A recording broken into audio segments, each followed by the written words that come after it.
Hello दोस्तों, स्वागत है आपका आपके अपने YouTube channel NK. Rao learning point पर।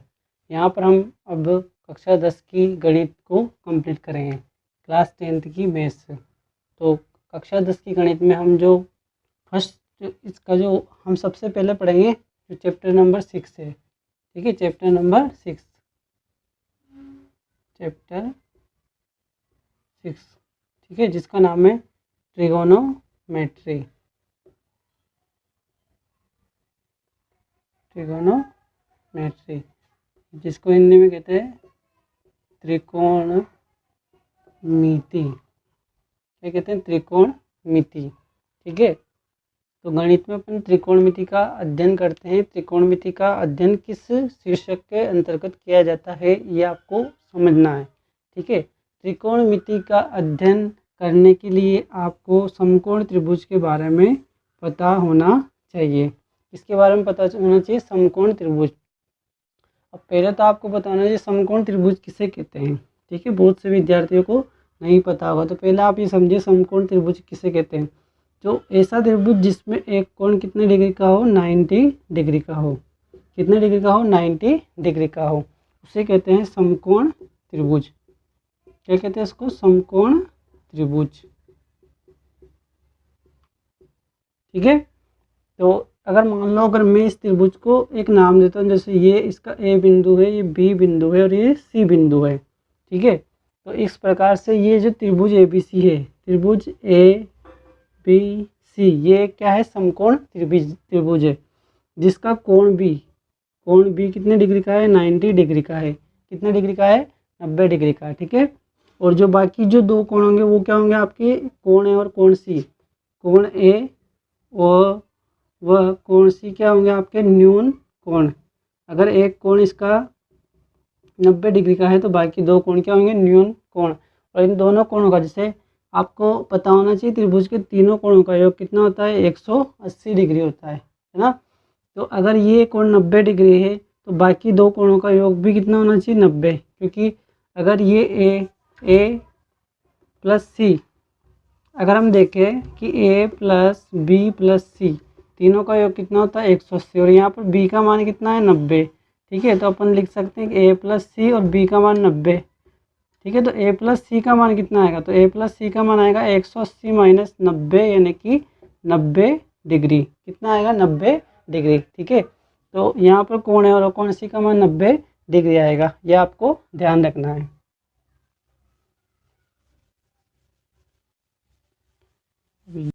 तो अभी आप देख चुके हैं, अपन ने देखा अभी कि भाई जो समकोण त्रिभुज है उसमें ही अपन क्या करते हैं? त्रिकोणमिति का अध्ययन करते हैं। 90 डिग्री का एक कोण होता है, बाकी ये जो दो कोण है इसको अपन थीटा मान सकते हैं। ठीक है, क्या मान सकते हैं? थीटा मान सकते हैं। ये भी से एक त्रिभुज था जिसका बी कोण समकोण है। ठीक है, तो अगर मान लो ये कोण थीटा है तो इसमें जो त्रिकोणमिति है उसमें आपको कुछ मान जो है वो ध्यान रखना है। जैसे पहला मान होता है इसका साइन थीटा। क्या होता है? Sine theta. अब साइन थीटा बराबर क्या होता है आपको ये ध्यान रखना है। साइन थीटा बराबर होता है लंब बटे कर्ण। क्या होता है? लंब बटे कर्ण। क्या होता है? लंब बटे कर्ण। जैसे होता है कोस थीटा। ठीक है, कोस थीटा बराबर होता है आपके आधार बटे कर्ण। क्या होता है? आधार बटे कर्ण। फिर आता है तीसरे नंबर पर टेन थीटा। अब ये इससे बनता है लंब बटे आधार। ठीक है, तो कुल मिला के इसमें 6 मान होते हैं जो आपको ध्यान रखना है। ठीक है, अब समकोण त्रिभुज में जो ये वाली भुजा सबसे बड़ी भुजा, इसको बोलते हैं अपन कर्ण। क्या बोलते हैं? कर्ण। ठीक है, इसी से बन रहा है, इसी का उपयोग करें अपन। और जो ये लंबवत भुजा है ना जिससे अपन 90 डिग्री कोण बना रहे, ये है आपके लंब। क्या है? लंब। और नीचे वाली जो भुजा है इसको बोलते हैं आधार, जिस पर कोण बना हुआ है उसको बोलते हैं आधार। ठीक है, तो यहाँ पर इन्हीं का आपको उपयोग करना। साइन थीटा बराबर लंब बटे कर्ण, कोस थीटा बराबर आधार बटे कर्ण और टेन थीटा बराबर आपके लंब बटे आधार। 3 वैल्यू और है जो इनकी उल्टी है। ठीक है, जैसे कि यहाँ पर 4th नंबर पर आपकी जो वैल्यू आती है वो आती है कोट थीटा की। किसकी आती है? कोट थीटा की। कोट थीटा जो है वो टेन का उल्टा होता है, ये आपको ध्यान रखना है। जैसे ये लंब बटा आधार है तो कोट थीटा क्या होगा, आधार ऊपर चल जाएगा, लंब नीचे आ जाएगा, तो ये होगा आपका आधार बटे लंब। क्या होगा, आधार बटे लंब।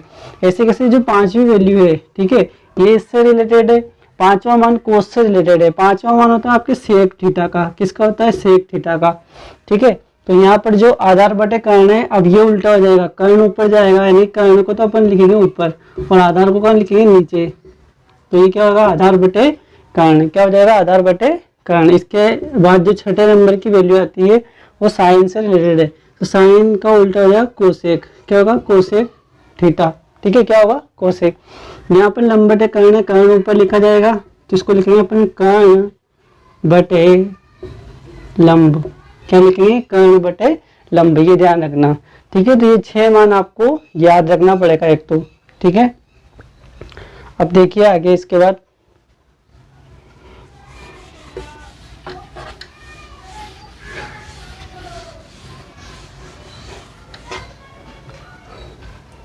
इनको हम इस प्रकार से भी लिख सकते हैं, जैसे अपन ने लिखा था ना अभी, साइन का उल्टा होता है तो साइन थीटा बराबर अपन 1 कोसेक थीटा भी लिख सकते हैं। ऐसे कैसे, कोस थीटा बराबर अपन 1 सेक थीटा भी लिख सकते हैं, और टेन थीटा बराबर 1 कोट थीटा भी अपन लिख सकते हैं। ये भी आपको ध्यान रखना है, ठीक है, ये 3 वैल्यू ये ध्यान रखनी है।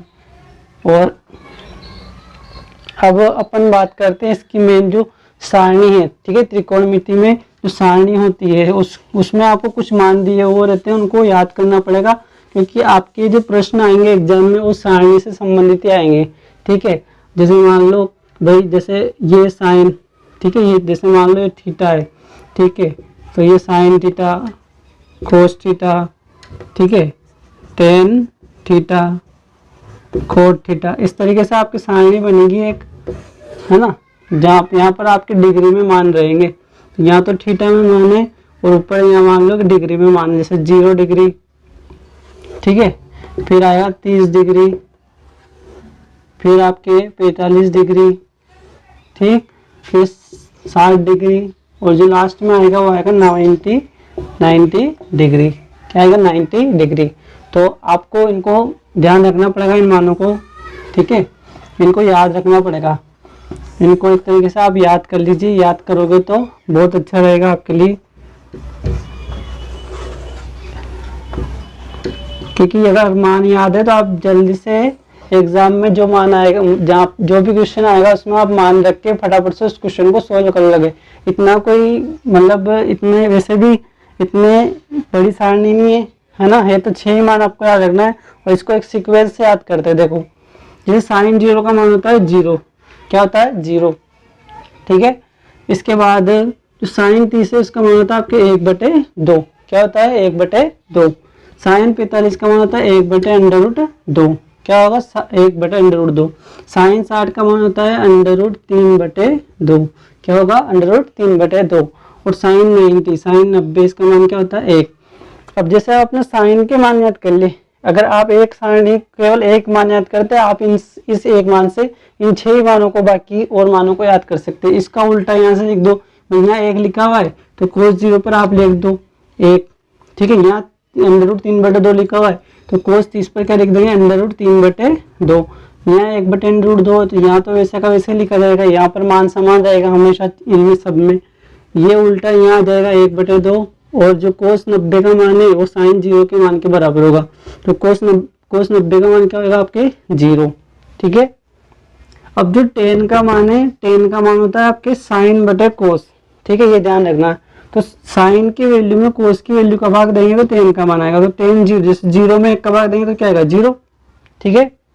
1/2 में √3/2 का भाग देंगे, 2 से 2 कैंसिल, तो इसका मान क्या आएगा आपके टेन 30 का मान आएगा 1/√3, क्या आएगा, 1/√3। साइन 45 एक जैसा मान है, पूरा कैंसिल होगा तो मान कितना आएगा, 1। साइन 60 टेन 45 का मान, सॉरी टेन 45 का मान आएगा 1। टेन 60 का मान यहाँ पर भाग दोगे, नीचे वाली वैल्यू कैंसिल होगी, तो आपके टेन 60 की जो मान है वो कितना आएगा, √3। फिर टेन 90, 1 में 0 का भाग देंगे, 1 में 0 का भाग मिल जाएगा तो मान अपन लिखेंगे अनंत, ठीक है। इसको ध्यान रखना, इसको क्यों बोलते हैं अनंत, या इसको अपरिभाषित भी अपन कहते हैं।